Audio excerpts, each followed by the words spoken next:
Querido amigo internauta, seja bem-vindo a mais essa transmissão da União Espírita Cristã. A nossa proposta é trabalhar aqui hoje o tema o legado de Allan Kardec à humanidade e a nossa torcida de que os momentos que passaremos juntos aqui possam efetivamente nos inundar o coração de paz, de esperança, de otimismo, que o amigo maior, meigo Nazareno da Galileia, possa nos envolver, nos amparar e nos auxiliar para que os momentos juntos aqui possam fazer diferença e ter sentido em nossas vidas. Quero introduzir esse tema, o legado de Allan Kardec à humanidade, contando uma história trazida no livro de Chico Xavier, junto com o Valdo Vieira, O Espírito de Verdade. Eu queria ressaltar, esse livro é lançado em 1961 e conta a história, capítulo 52, trazido pelo espírito Hilário Silva, com o título Há um Século. Conta que está aqui numa manhã de abril, numa manhã fria do ano de 1960, preocupado. É verdade que até aquele momento a Sociedade Parisiense de Estudos Espíritas funcionava a contento. É bem verdade que a segunda edição de O Livro dos Espíritos já havia sido lançada, mas Kardec está preocupado com a imensa obra que teria assumido. E pensava, naquela manhã, em até mesmo desistir. Mas quando os pensamentos lhe invadiam o coração, ele recebe das mãos de Gabrielle, da sua esposa, Madame Rivail, um embrulho.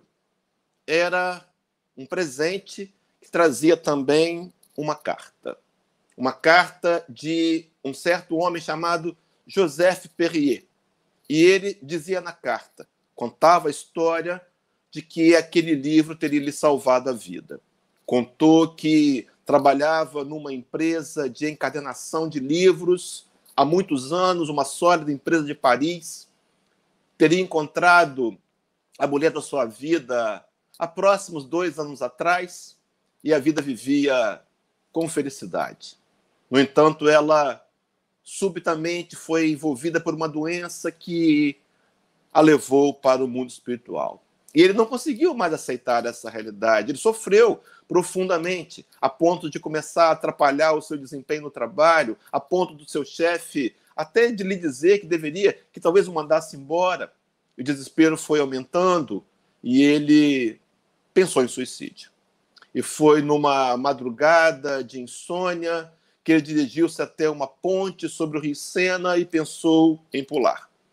Teria certeza que morreria, porque não sabia nadar. Mas quando ele apoiou a mão no parapeito para subir, colocou a mão em algo que estava molhado, que escorregou, ele caiu aos pés. E quando ele deu conta, era um livro dos Espíritos. Livro esse, a segunda edição, de 1860. E ele procurou o poste de luz, estava escrito lá: essa obra salvou-me a vida. Leia com atenção e tenha bom proveito. Assinado A. Laurent. Ele foi para casa, leu o livro, também se sentiu beneficiado pela proposta consoladora do Espiritismo e agora o encadernando num material de capa dura especial, enviava de presente ao codificador, dizendo que ele deveria continuar fazendo aquele trabalho. E embaixo daquela primeira dedicatória, ele escreveu a própria, dizendo: salvou a minha também. Deus abençoe as almas que cooperam em sua publicação. Hilário Silva comenta, para fechar esse capítulo de introdução dessa palestra, diz assim: após a leitura da carta providencial, o professor Rivaio experimentou nova luz a banhá-lo por dentro. Aconchegando o livro ao peito, sentia radiosa esperança e entendia que era preciso continuar. Em 1862, Allan Kardec escreve uma de suas mais importantes experiências no livro Viagem Espírita de 1862. E nesse livro, ele vai pontuar os discursos que foram feitos, discursos gerais de espíritas, em Lyon e Bordeaux, discurso número 1, ele vai dizer quais eram as razões pelas quais o Espiritismo teria sido apresentado à humanidade. Primeiro, a ideia de levar consolo. Levar consolo aos que sofrem. Num outro momento, Allan Kardec, trabalhando o Evangelho segundo o Espiritismo, no seu capítulo de número 6, do item 4, observem que é um livro de 1864, Allan Kardec vai fazer profundas considerações, vai exprimir um raciocínio onde ele consegue nos convencer, nos provar ser o Espiritismo esse consolador prometido por Jesus, que viria, que não nos deixaria órfãos, lá em João capítulo 14, mas que no que viria nos fazer lembrar tudo quanto o Mestre teria ensinado e que também nos traria novas informações. Meus irmãos, se a proposta, se a fala de Allan Kardec confere-nos a realidade, se o Espiritismo, o Consolador prometido por Jesus, a função maior desse Consolador é consolar. Então, o primeiro ponto mais importante, levar consolo, mas também trabalha um segundo, nesse mesmo livro, Viagem Espírita de 1862 e outras viagens, vai dizer que era erguer a coragem dos caídos. E ainda, talvez aqui, lembrando-se de Joseph, arrancar o homem das suas paixões, do desespero, do suicídio, detê-lo, talvez, no limiar do crime. Meus irmãos, aquela manhã de abril foi determinante para que o codificador completasse a obra, essa obra que vem sendo um grande legado para a humanidade, que vem oferecendo a cada um de nós a oportunidade de rever conceitos, de olhar os corações, e mais que isso, meus irmãos, conquistar a verdadeira paz e a verdadeira felicidade. Avançando, então, na ideia, para aprofundar no tema, o que é um legado? Eu fui até o dicionário e, dentre tantos conceitos, o que mais me destacou foi de que legado é aquilo que é passado às gerações que se seguem. Allan Kardec passaria, então, uma mensagem nova, renovadora, que Emmanuel vai chamar em alguns momentos a sua literatura de Evangelho Redivivo, passaria um profundo legado à humanidade. Mas que legado seria esse? Qual seria esse grande legado que Allan Kardec deixou-nos, que pode ser determinante, meus irmãos e minhas irmãs, para as escolhas que fazemos, que podem ser determinantes para o nosso futuro espiritual e também para conquistar a felicidade relativa já nessa existência corpórea? Para aprofundar e responder essa pergunta, qual é o legado? O grande legado de Allan Kardec. Livro Obras Póstumas. Segunda parte. Título: Minha Missão. A conversa entre Allan Kardec e o Espírito de Verdade. O companheiro que liderou a plede de espíritos superiores e trouxeram a codificação. Na visão de Geraldo Campetti Sobrinho, na revista Reformador, de abril de 2011, ele traz um raciocínio tão lúcido que podemos afirmar ser Jesus, o próprio Espírito de Verdade. Então, no livro diz assim, o Espírito de Verdade, diante de Kardec, diz: previno-te que é rude a tua missão, porquanto se trata de abalar e transformar o mundo inteiro. Meus irmãos, uma doutrina capaz de abalar e transformar o mundo inteiro. De que mundo inteiro se refere? É claro, inicialmente, o nosso próprio coração, o mundo íntimo. Meu irmão, minha irmã, que é espírita, se você não é ainda, também questione-se. Será que o Espiritismo, a doutrina consoladora do Cristo, tem abalado e transformado os nossos corações? Quando Allan Kardec fala do conceito do Espírita verdadeiro, em Evangelho segundo o Espiritismo 17, tem 4, ele vai dizer que o Espírita verdadeiro seria reconhecido pela sua transformação moral e atrela a ideia dos esforços que faz para domar as suas más inclinações. Será, meus irmãos, que o Espiritismo tem nos transformado em pessoas melhores? No entanto, ainda, esse mundo inteiro diz respeito à humanidade. Um trabalho duplo. Emmanuel, no livro Fonte Viva, na lição 17, que tem como título Cristo e Nós, ele vai dizer que ninguém acredite que o mundo se redima sem almas redimidas. Meus irmãos e minhas irmãs, se quisermos efetivamente colaborar para transformarmos o planeta, comecemos a trabalhar os valores do Cristo em nós mesmos. Me recordo daquele episódio histórico onde um determinado repórter procurava Madre Teresa de Calcutá para entrevistá-la, e talvez a intenção dele fosse muito sincera. E quando teve a oportunidade, ele disse: Madre Teresa, diante da sua obra, de tanto que tu fazes, como eu posso fazer para colaborar com a paz do mundo? E Madre Teresa parou o que fazia, lhe olhou nos olhos e disse: você quer realmente colaborar pela paz do mundo? Ele disse: sim, irmã, quero. E ela disse: vai para casa e ama a sua família. Se queremos um mundo regenerado, temos que começar por trabalhar a regeneração em nós mesmos. Mas seguindo o raciocínio, no mesmo livro, Obras Póstumas, também na segunda parte, Kardec vai falar do futuro do Espiritismo e diz assim, a narrativa do codificador: o Espiritismo é chamado a desempenhar imenso papel na Terra. Ele reformará a legislação ainda tão frequentemente contrárias às leis divinas. Quantas vezes, meus irmãos e minhas irmãs, nos sentimos indignados porque estamos diante de uma justiça que é injusta. Mas quero dizer para os companheiros que precisamos guardar o nosso coração das raízes de amargura, da amargura injustificável. É preciso que confiemos que nesse projeto maior de Jesus haverá um momento em que as leis irão caminhar em direção a serem adequadas e se equalizarem com as leis divinas. Mas segue, então, Allan Kardec falando sobre o futuro do Espiritismo. Você pode acompanhar na tela o restante do texto. Diz assim: retificará os erros da história. E chega na parte das mais importantes: restaurará a religião do Cristo, que se tornou nas mãos dos padres objeto de comércio e de tráfico vil. Restaurará a religião do Cristo, instituirá a verdadeira religião, a religião natural, a que parte do coração e vai diretamente para Deus. Fazia Allan Kardec não uma crítica, não uma censura, mas uma observação do uso inadequado da religião.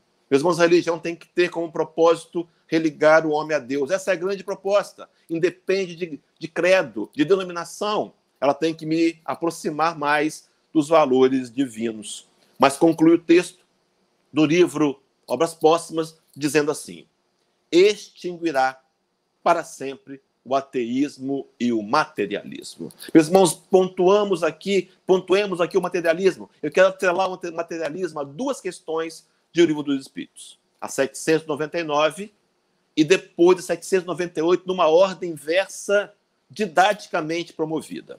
Na 799, Kardec pergunta à espiritualidade: de que maneira pode o Espiritismo contribuir para o progresso?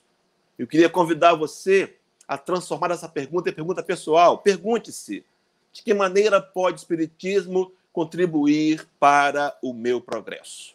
E a resposta é direta, dizendo: destruindo o materialismo. E completa, que é uma das chagas da sociedade. Ele faz com que os homens compreendam onde se encontram os seus verdadeiros interesses.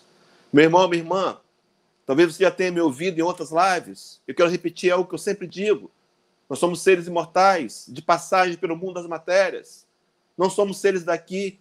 O mundo físico é um empréstimo para que possamos utilizar no dele, angariar recursos e valores do espírito imortal. O patrimônio imperecível do espírito imortal era aquilo que o Nazareno teria chamado no grande sermão do monte de os tesouros dos céus. Então, quando eu combato o materialismo em mim, é essa inclinação a dar valor ao ter, e no lugar dele eu priorizo as ações para ser, eu estou focando nos meus verdadeiros interesses. Em paralelo, a questão 799 vem a 798, onde Kardec, preocupado com o primeiro momento do Espiritismo, porque naquele primeiro momento quem o abraçou foram os intelectuais, foram os homens cultos da sua época, e Kardec pergunta assim, você pode acompanhar na tela: o Espiritismo se tornará crença comum ou ficará sendo partilhado como crença apenas por algumas pessoas?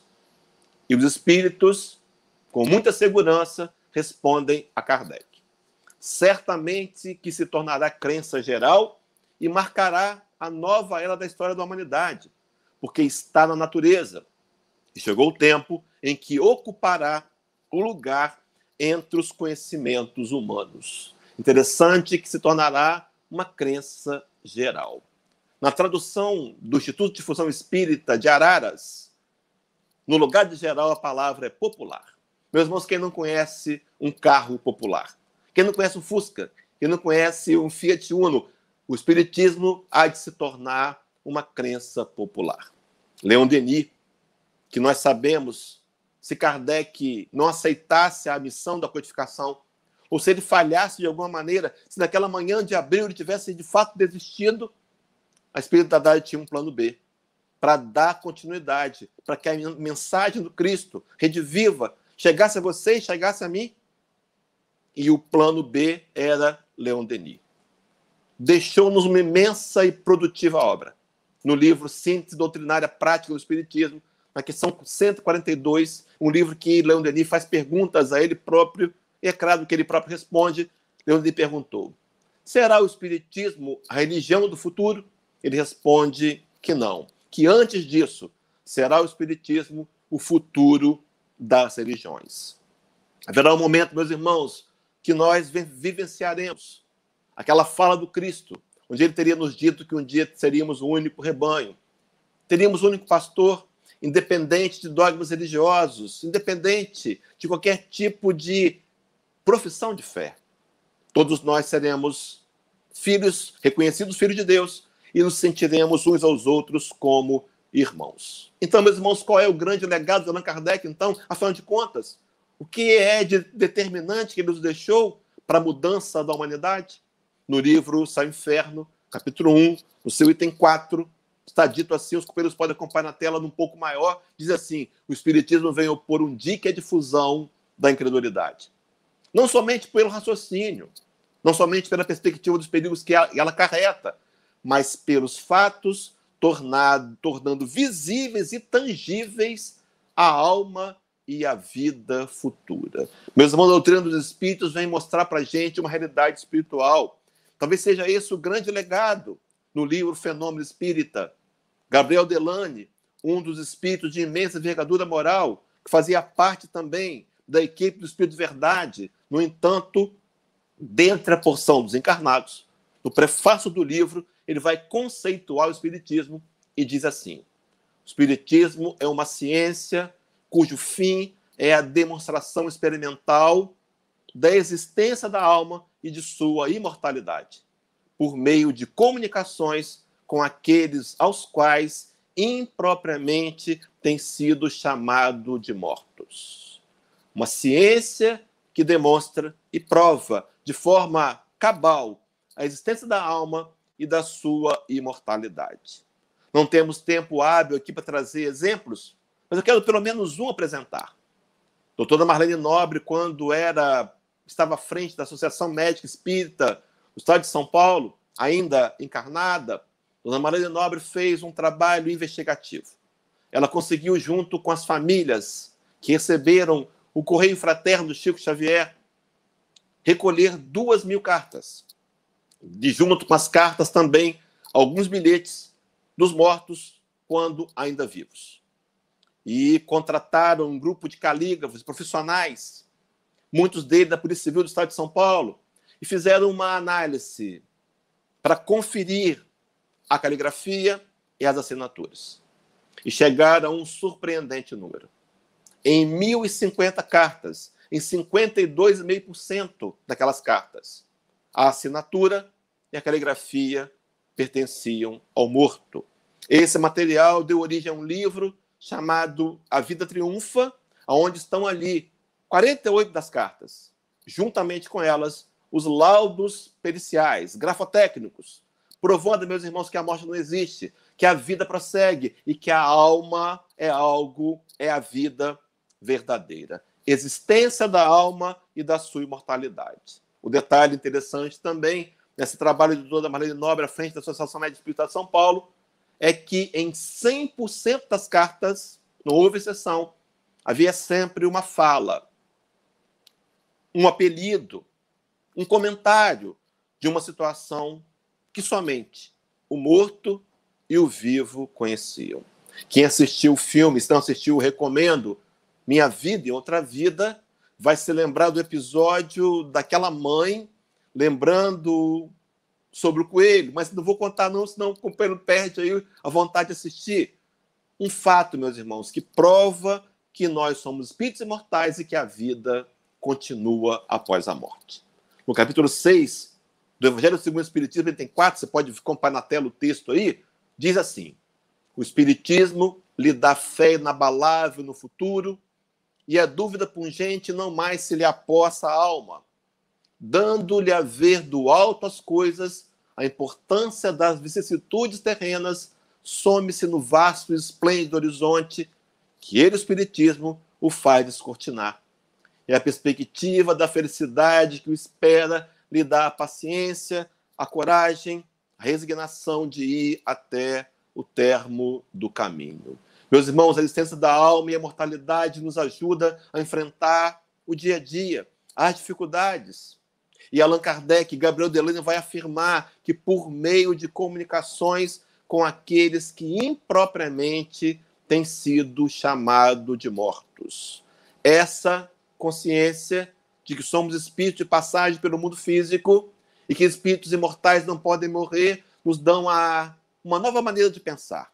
Nos fazem, como bem colocou Allan Kardec no capítulo 6 do Evangelho, enxergar a vida do alto. Talvez esse tenha sido o grande legado de Kardec, dizendo para mim que eu preciso olhar a vida material como se eu fosse um espírito, reconhecendo que eu sou.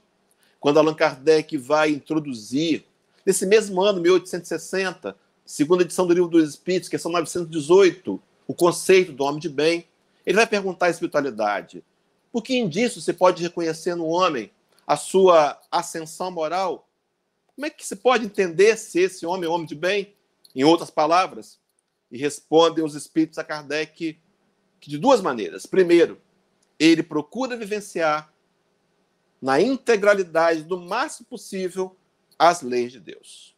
Daí, meu irmão, a importância do estudo, da pesquisa, dos investimentos em livros, de dedicarmos um tempo para nos debruçar aos estudos, obedecendo a ordem do Espírito de Verdade, no capítulo 6, item 5, também do Evangelho segundo o Espiritismo, onde ele diz: espíritas, instruí-vos, eis o segundo ensinamento.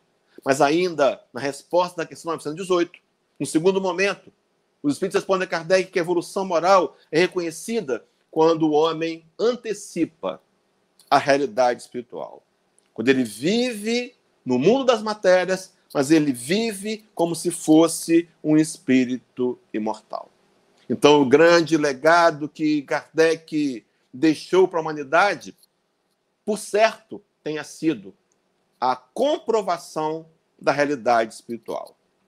Essa que o Nazareno já teria nos declarado e que nós, por conta da nossa limitação, tínhamos esquecido.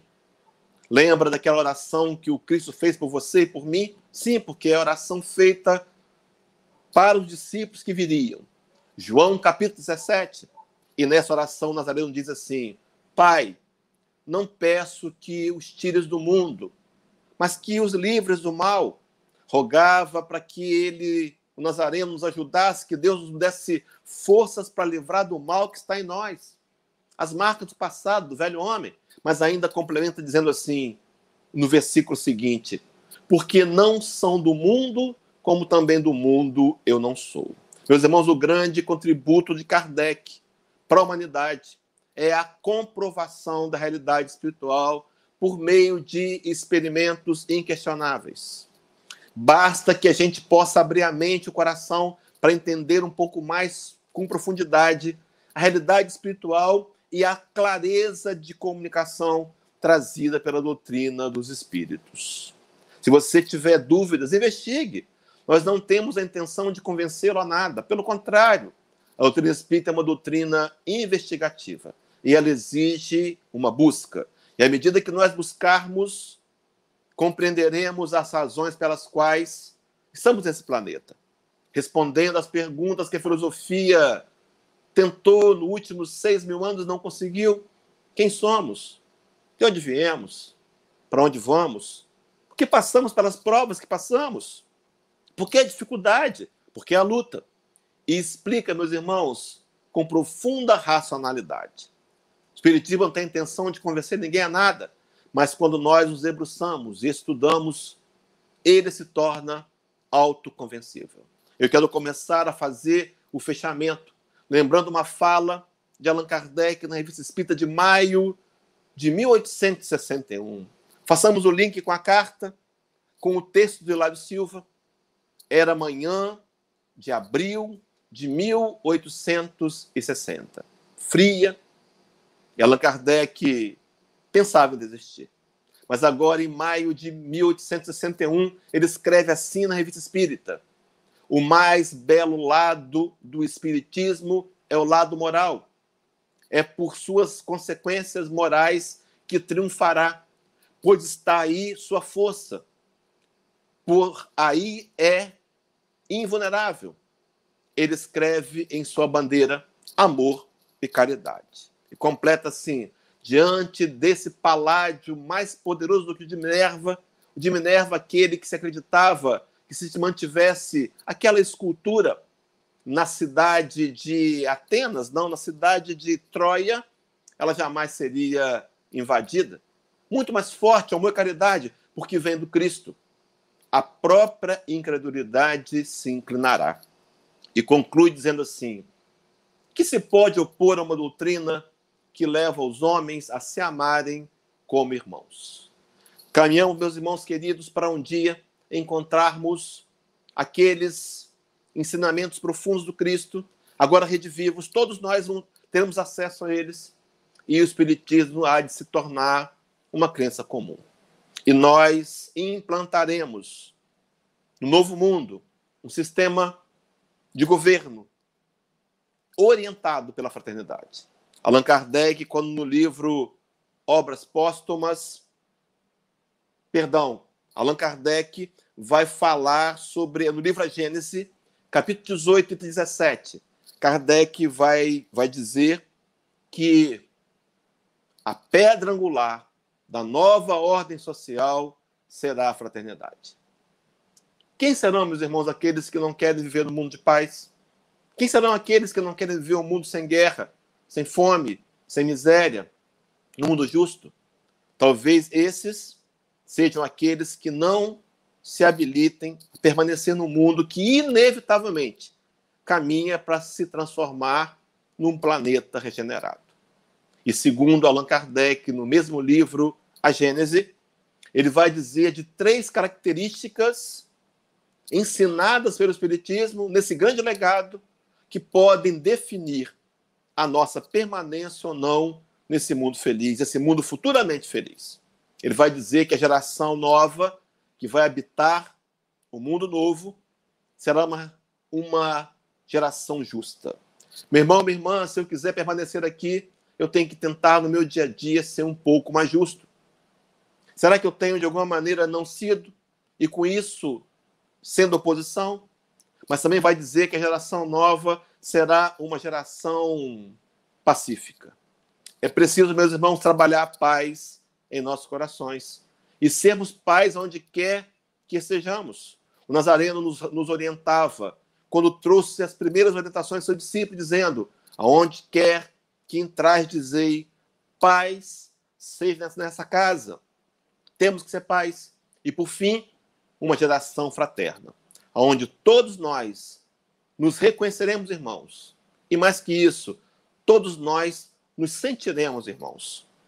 Que possamos, meus irmãos, com essa informação dessa palestra aqui da UEC, estamos apoiados aqui pela Rede Amigo Espírita, esse segmento que tem tanto nos ajudado, que possamos sair daqui, meus irmãos, refletindo e tentar, de alguma maneira, procurar nos tornar um pouco melhores, validando esse ensino, transformando esse ensino em realidade vivencial.